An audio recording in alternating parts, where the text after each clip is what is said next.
প্রাচীন পৃথিবীর ইতিহাসে এমন কিছু বিস্ময় আছে যেগুলো মানুষ কখনো দেখেনি, কিন্তু যুগের পর যুগ বেঁচে আছে মানুষের কল্পনায়।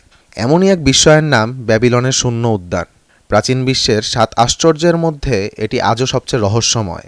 এটির অস্তিত্বের কোনো প্রমাণ পাওয়া যায়নি, নিদর্শনবিহীন অপরূপ এক সৌন্দর্য এটি। প্রাচীন মেসোপটেমীয় সভ্যতার প্রাণকেন্দ্র হচ্ছে ব্যাবিলন।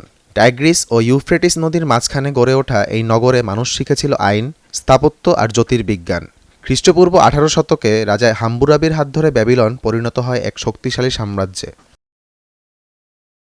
কিন্তু ব্যাবিলনের প্রকৃত স্বর্ণযুগ আসে রাজা দ্বিতীয় নেবুচাদনেজারের শাসনামলে।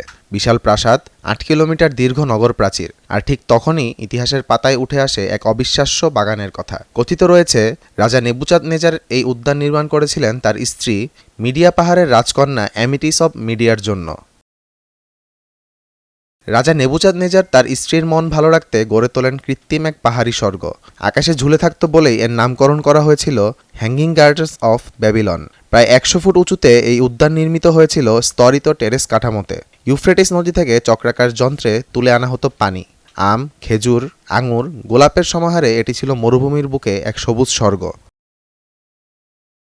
তবে আশ্চর্যের বিষয় হচ্ছে নেবুচাদনেজারের শাসনামলের অসংখ্য পাথরলিপি, শিলালিপি, রাজপ্রাসাদের দেয়ালে খোদাই করা বিবরণের কোনোটিতেই শূন্য উদ্যানের কোনো উল্লেখ নেই।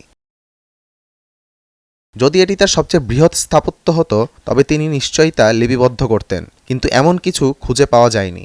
এতে প্রশ্ন ওঠে, উদ্যানটি কি আসলে নির্মিতই হয়নি?